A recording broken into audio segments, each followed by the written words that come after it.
We're proud to welcome you to the Exceptional Advisor podcast series, brought to you by the Investments and Wealth Institute. This series aims to help you to better serve your clients, differentiate yourself from the competition, and enhance your ability to communicate those differences. Hi, I'm your host, Bob Powell. My guest today is Jen Risher, author of We Need to Talk, a memoir about wealth.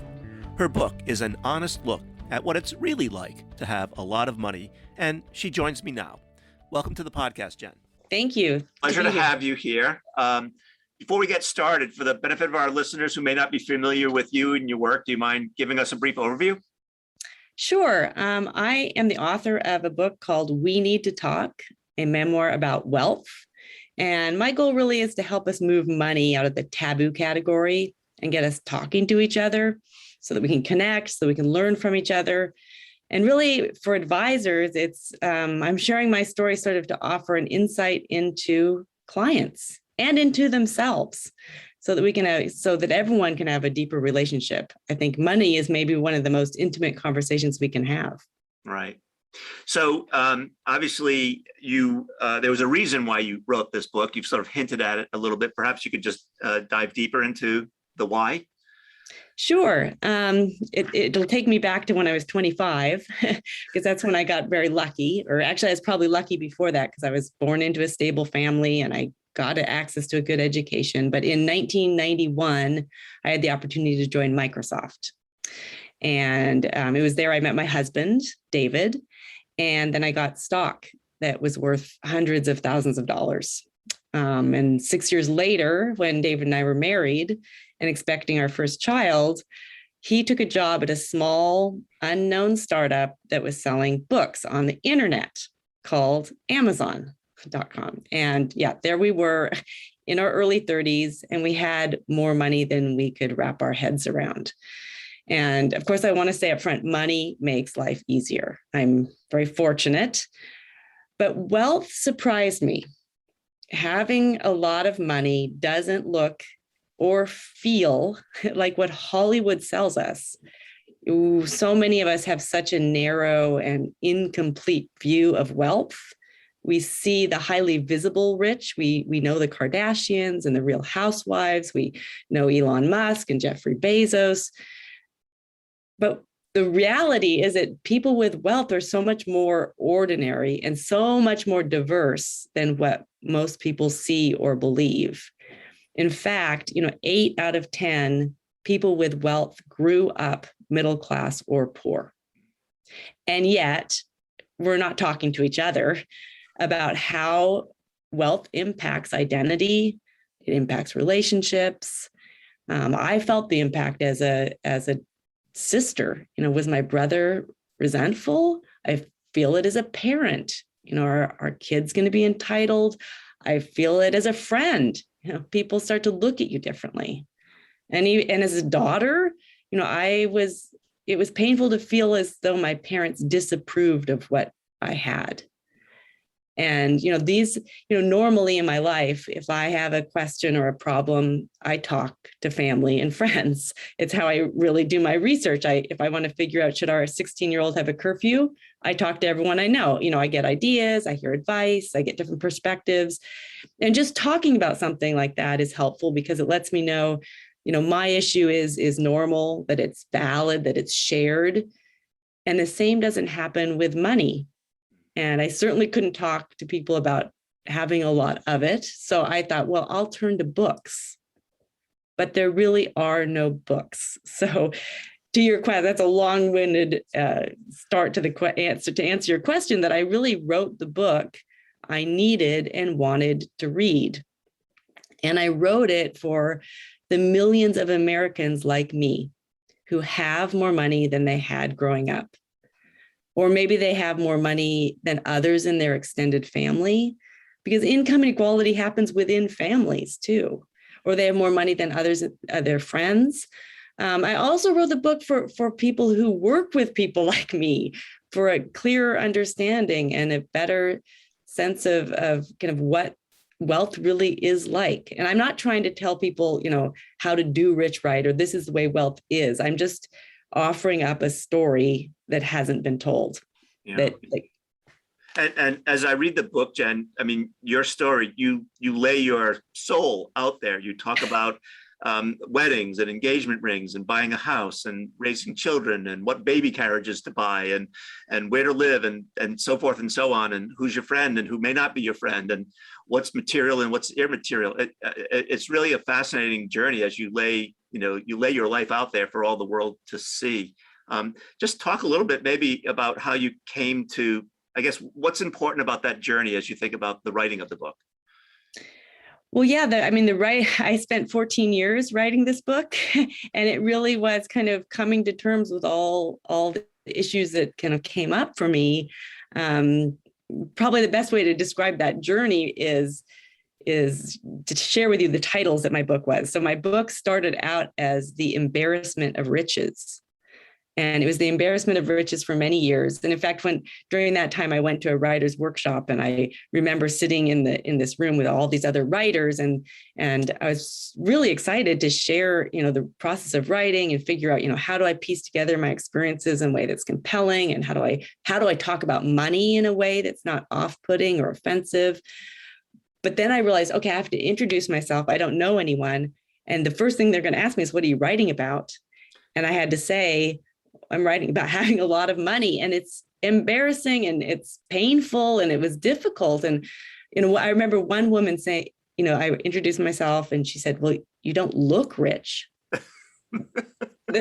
That was embarrassing. So it was the embarrassment of riches for many years. And then it turned into the tiniest violin. Mm. Then it's not about the money. For a while, it was Confessions of a Rich Woman. Yeah.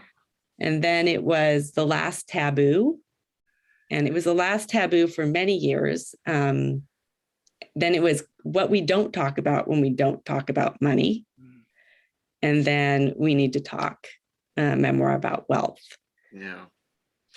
So I'm going to jump to one of the punchlines, which is near the end of the book. You talk a little bit about how, and maybe this is a message for the advisors who will be listening to this podcast, is that you said something about the other 90% and that you having the same sort of emotions and insecurities and doubts as everyone else does. And that gets lost on people. I know I'm jumping ahead to, I think, what might be the punchline, but talk a little bit about that if you don't mind. Yeah, who hasn't sort of thought? I used to, when I was in high school, think about what would I do if I had $1 million? And yeah, I'd have a cute boyfriend and a fancy car. That's my teenage self. But I think we really do think that money will make life perfect or it will change everything. And in the end, I'm still me. I still have insecurities. My feelings get hurt. I make mistakes. And I think that's where in the end, yeah, we are all 99% the same. Yeah. We're human beings. And money might mean that you get to live in a bigger house or a nicer house, but it doesn't change who you are in that house or the importance of who's in that house with you. Right. It's the human connections that really are the most important. Yeah. There's another passage in the book where you say money doesn't change who you are, it reveals who you are. I feel that's so true. Yeah. And that was a little bit of a surprise because I thought, I kind of grew up wary of the rich. I had my own biases and I thought, well, money is going to make me an obnoxious person. But actually, no, I think it really does bring out more of who you really are. So yes, if you're obnoxious, it'll amplify that. Make you more obnoxious, yeah. Yes. Yes. But I really, it has been surprising to me actually that how, it really hasn't changed me even as much as I might have hoped. I'm no more gracious or sophisticated either. I'm just still myself. Yeah. It's probably changed my perspective on the world, but it hasn't changed kind of who I am. And maybe even, especially in writing the book, has helped me kind of look more closely at who I am. Yeah. I'm going to have to apologize for jumping around, but what you just said reminded me of another thing in the book that you wrote, which is that we need, as a country, to do a better job with respect to healthcare and education and inequality. I suspect that reveals more about who you are before you had wealth, and now you have the opportunity to address those things through donor advised funds or other mechanisms. Yeah, I feel very fortunate to be able to address some of those things through philanthropy, through what I choose to invest in. And I really hope that, I'm wanting us to talk. And I think it's important for us as individuals and within our families, within our communities, but for our society to have a more open conversation about money. Because yes, COVID spotlighted racial and economic inequality. When there are people in pain in our country, we're all in pain. We are interconnected, and I should pay more taxes. The minimum wage needs to be higher. We need a stronger social safety net. I think we need to make reparations. There's so many policy changes that are needed, but I think change can also happen at a personal level. And that's where I think our silence around money holds a lot of power, because that silence keeps the status quo in place. It keeps existing structures in place. Yeah. And it keeps us at an individual level from examining our relationship with money and holding ourselves accountable. It allows us to stay in our bubble, kind of unaware of our own privilege. And that silence creates distance between us. Yeah. So in the book, speaking of silence, there's a case where you're early in your career at Microsoft, and you learn that someone else had more stock options than you, and you asked your boss about why do I have fewer stock options, and you question whether that was the right thing to do at the time. And one, I'm curious for your thoughts about that, but also, if I could add before you comment on that, is I'm watching now my children who are entering the workforce talking openly and freely about their salaries and their benefits. And I just witnessed, for instance, my daughter get her very first job, and she was in a training group where everyone was offered starting salaries that happened to be different from each other. I have no understanding of why that was, but they all talked among themselves, and lo and behold, everyone's salaries got adjusted in the wake of this group discussion about starting salaries. And I'm right. And I'm beginning to think that income inequality goes away in a world where people talk openly about things like salary and stock options. So I am 100% with you. Yes, I grew up feeling like it's impolite to talk about money. And when I asked for what my dad's salary was, I was told it's none of my business. Right. But I 100% believe that we need to be more transparent when it comes to talking about money. I love your story about these millennials talking to each other about the salaries and actually taking action and getting a change made. Because and especially for women, we need to share, how much we're making, how much we're charging by the hour. We're currently still making 82 cents on every dollar a man makes. And that's if we're white. Yeah. If we're African-American, it's 63 cents. And if we start talking about that and raising those issues, I think it'll lead to more equality. And I also have heard that, women are less likely to negotiate on their salaries when they're getting an offer. Men are 4 times more likely to negotiate. So we need to get more comfortable talking about money, especially as women. Right. So let me go to the book a little bit and sort of start thinking about the takeaways, the message for the financial advisors and investment advisors who will be listening to this podcast. One of the things that in the book you talk about what were your experiences as a child that relate to your experiences as an adult. And oftentimes financial advisors don't really necessarily ask about what's your beliefs about money, what's your values about money, right? They sort of get to what are you trying to accomplish and how do we invest to get there and what's the lifestyle that you desire. But maybe, do you think advisors need to start thinking about what a person's money personality is before they get to the other stuff? Money touches our lives in so many different ways, and it's not just our financial portfolios. It's how we interact with other people and how we think about ourselves. And so there's so much there. And I think it really does start with that money story that starts in our childhood, because that's where we get our habits and beliefs about money. So I think it's important for financial advisors, yes, to understand their clients' money stories and ask about that story, but also just understand their own money story, because that will carry with it some misunderstandings or some biases or some, the more aware of your own money story that you are, kind of, I think the more you can kind of override it as you're thinking about helping a client, or as you're thinking about kind of making financial decisions. Yeah, and I think that understanding is critical, really. Right. And obviously financial advisors are dealing with, as the terminology, right, the wealthy, the high net worths, the ultra high net worths, et cetera, right? People from, $1 million in assets to 100 million and then some in assets. Is it fair to say that despite those different amounts of money, that the process is the same for the advisor to uncover these things? Yes, I believe that, because, money's very emotional, and the emotions are universal. It really doesn't matter how much is in your bank account. If you have a brother, if you have a parent, if you have a friend, you're probably kind of uncomfortable talking about money, and there's emotions that come up. We all have fear. We're afraid that we might hurt someone's feelings, or that we will sound unknowledgeable, or we won't measure up, or we'll be rejected. There are just very human emotions that come up around money. And it's not about the number of zeros in the end of your net worth. It's really about human beings trying to talk to each other and understand each other and connect with each other, and learn from each other. So in your book, and again, maybe a message for advisors, oftentimes they'll be dealing with couples, husbands and wives, same-sex couples, et cetera, whatever it might be. You talk about in the book that you and David sometimes disagreed about money, that and that had you been in sync with your values and goals, that wouldn't be important. What's the advice to advisors when they're dealing with couples where things may not be in sync or need to be uncovered? Mm-hmm.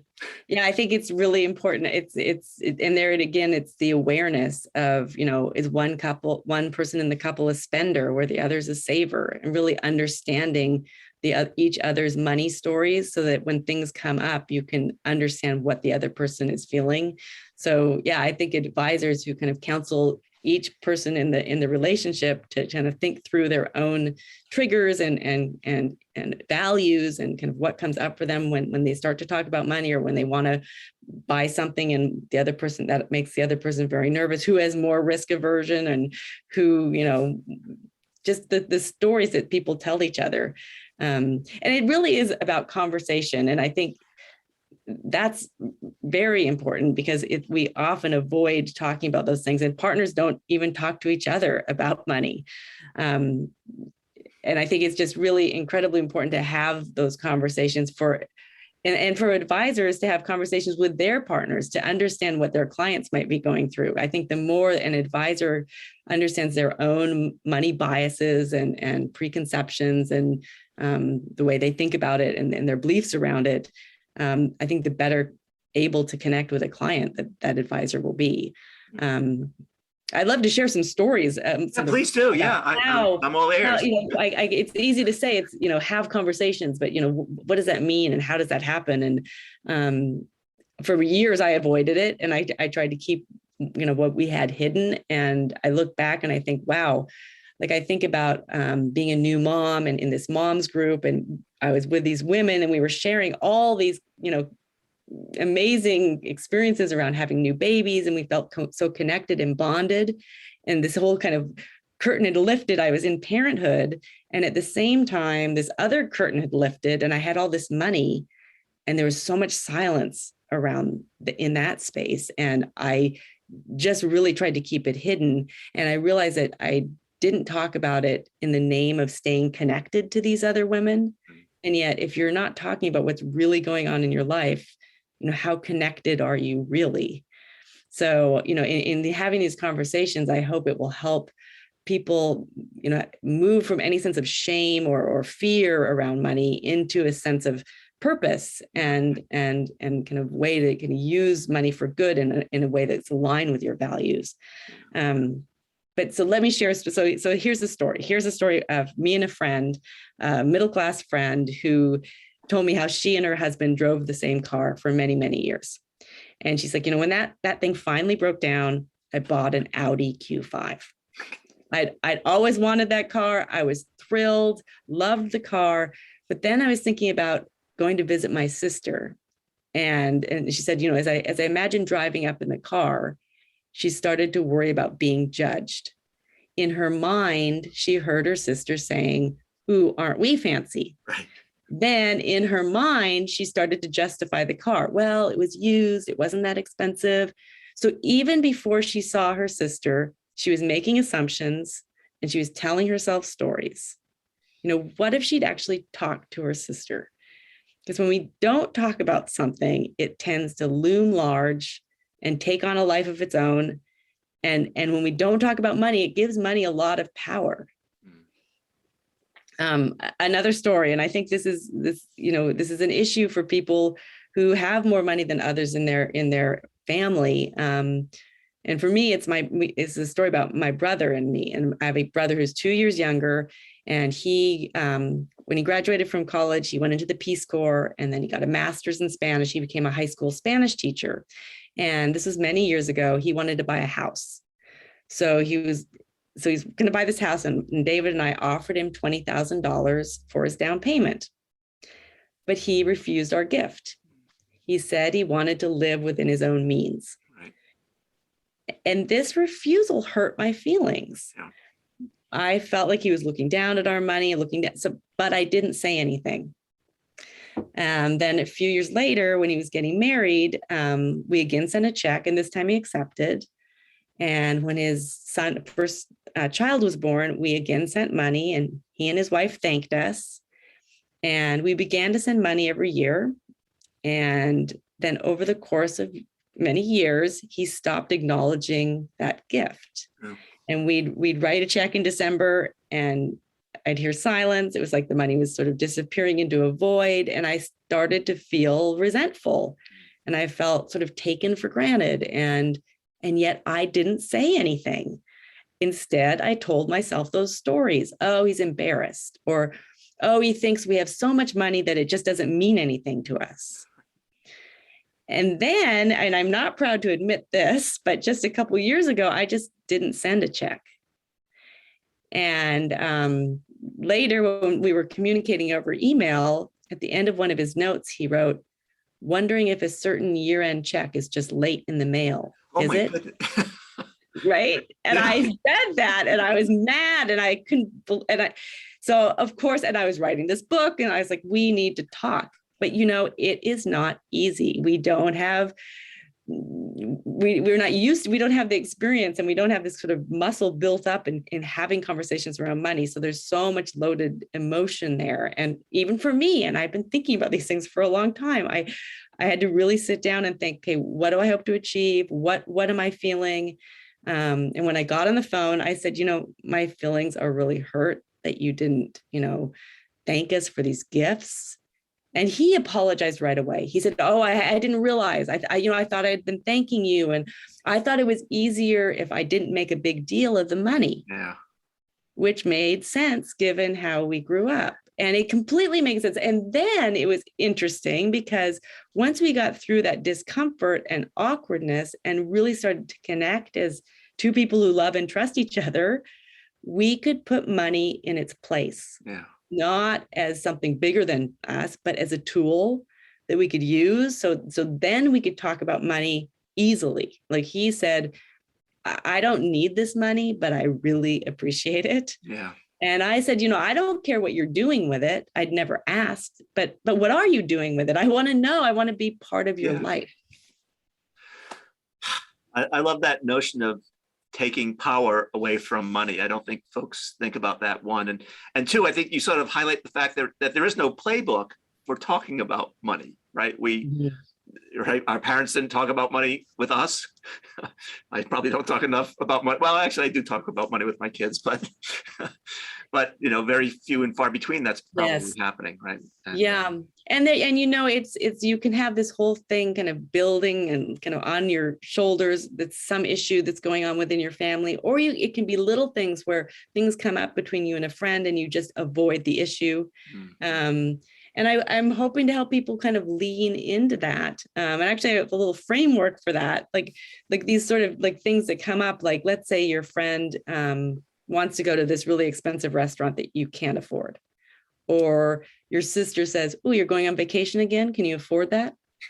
or your daughter is buying this handbag that really doesn't fit her budget or your values, or your spouse's, your in-laws are giving money to your spouse's siblings' families, but they're not giving money to your family. I mean, these are issues that exist for people, and we avoid it. And instead of avoiding it, five steps. First, I think, is really understanding the feelings that are coming up for you.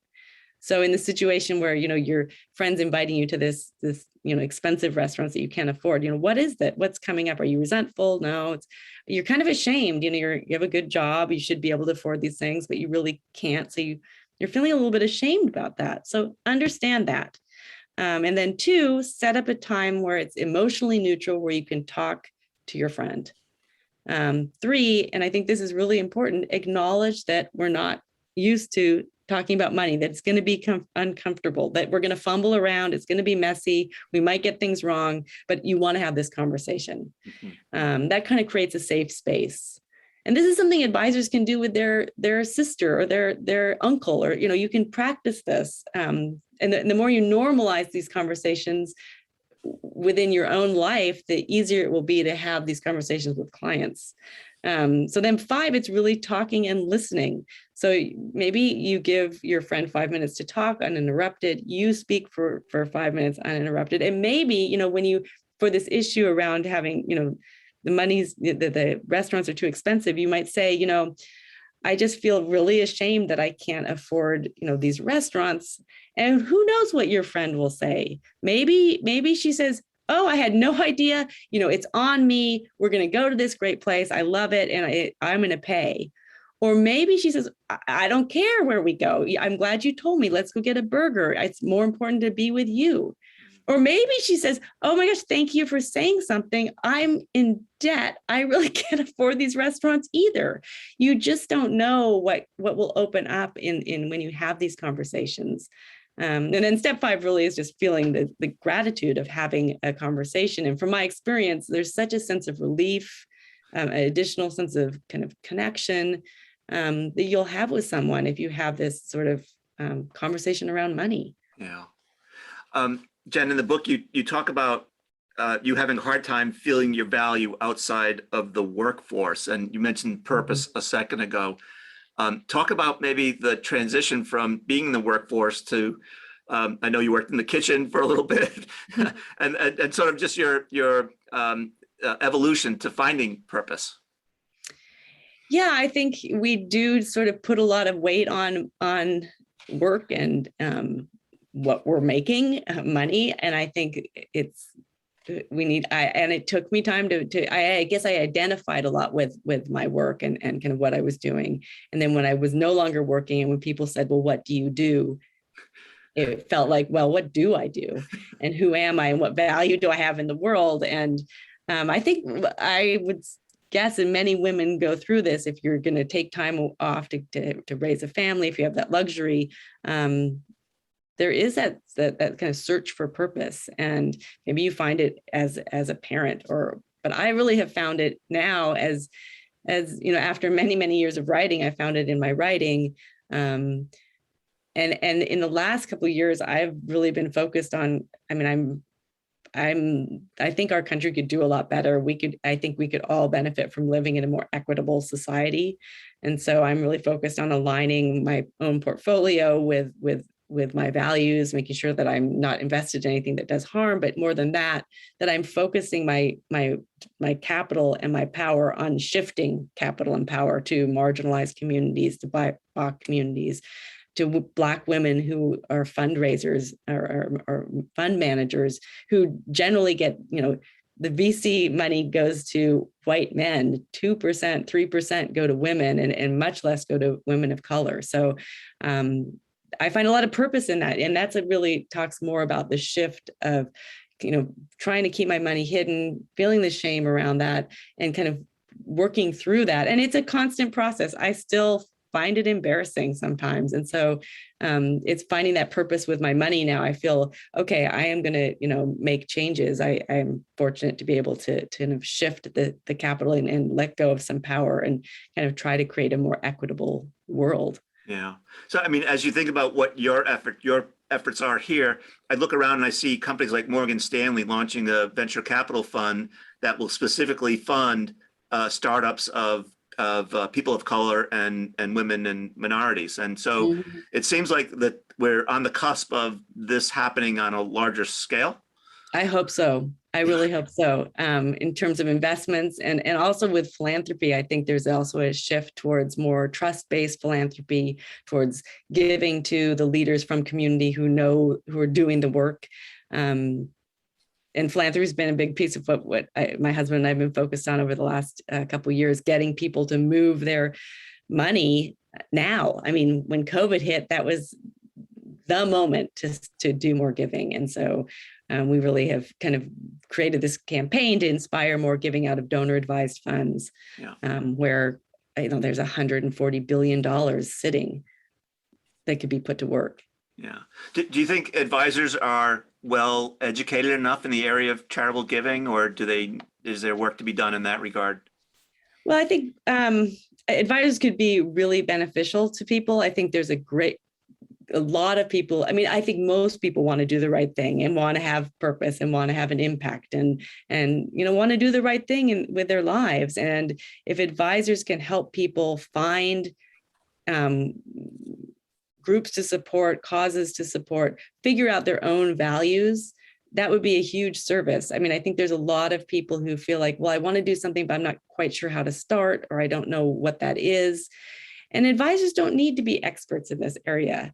I mean, if you know that your client really cares about animal rights, it's really just giving them a couple of nonprofit options, introducing them to that nonprofit, getting them involved some way.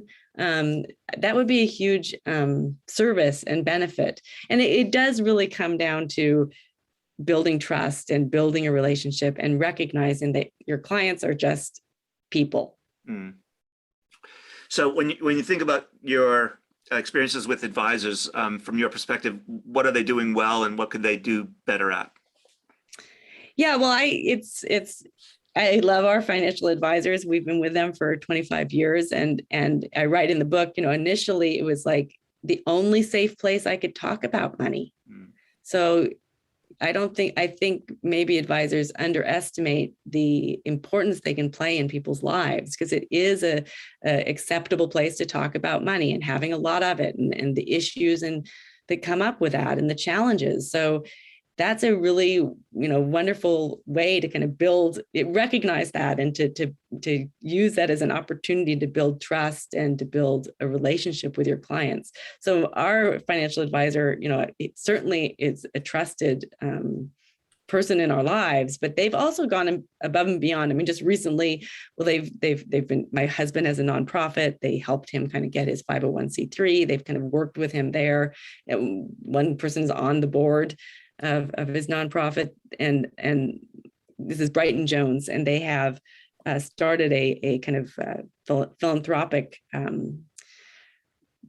organization where they're kind of helping people find causes. So they've supported and organized a racial justice group. So there's 16 of us that have met over the last year for many hours together and done a lot of homework and done a lot of research and been guided by a group that's kind of helping us see our own white privilege. And we took a trip to Montgomery, Alabama.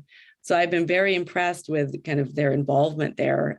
So they have me as a client for life now. So I got a couple more random questions, I suppose.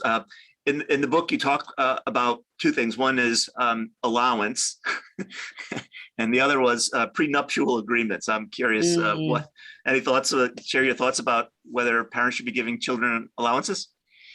We were not very successful with allowance. I talk about that in the book. And then with prenuptial agreements, I have two daughters, and I believe, just as you talk about, so many things as you're getting married, you have to talk about money. So it's just one more thing you need to talk about. I don't think it has anything to do with how committed you are to another person, your feelings for the other person. It's just one of the pieces that you need to talk about is how much money you have, how much you're going to, what you're going to kind of agree upon. And I don't want, if there's ever a break in a relationship with that my daughters have when they're going through this emotional turmoil. I don't want money to be a piece of that. I'd like that to be taken care of and understood when they're starting out.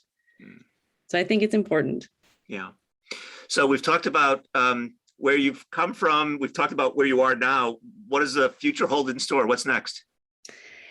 I'm going to continue along this path of just trying to open up this dialogue to kind of demystify wealth and help us have connections and conversations around money.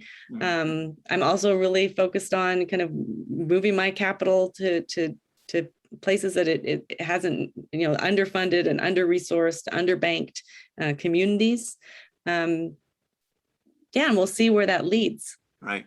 I've been learning a lot along the way, and I think we're all kind of on a journey here. And so I've come a long way from kind of trying to keep things hidden to kind of being out there, because, my story is not unique. The unique pieces that I'm actually willing to talk about it, because I see it's so important for people as human beings, as families, but also for our society. This is a conversation we all need to be having. Yeah. I mentioned a second ago that yours is one of the few, if not the only playbooks, but I'm just reminded that there's a woman, Susan Bradley, who runs the Sudden Money Institute, who has spent, I don't know if you know her or not, but she has spent her lifetime trying to help people who have either because of divorce or death or stock options have come into a lot of money and went from being a person with a small amount of money in their checkbook to a lot. And I don't know if you know her or not, but she would be a good colleague for you, I'm sure, along the way. Anything that we haven't touched upon that you think we ought to mention before we wrap up, or anything that you've already mentioned that you might want to reemphasize? Oh, thanks, Bob. Well, I do see my book as a tool, just because I think we learn from each other's stories. And it's a tool for advisors as well. I've included kind of list of questions at the end of each chapter to sort of trigger, contemplation and conversation. And I can see, an advisor reading that book with their spouse or reading it with another advisor and having those conversations, practicing the kind of the human side of money, because it really is emotional. And the more we kind of understand it and kind of demystify it and put it in its place, then we can get on to talking about the nuts and bolts, and we can kind of figure out our values and our purpose. So I'd love to have people use that as a tool to start conversations. Yeah. Jen, thanks ever so much for sharing all this time and with us and with our listeners. It's greatly appreciated. Well, thank you, Bob. It's been a pleasure. Thank you for listening to the Exceptional Advisor podcast, brought to you by the Investments and Wealth Institute.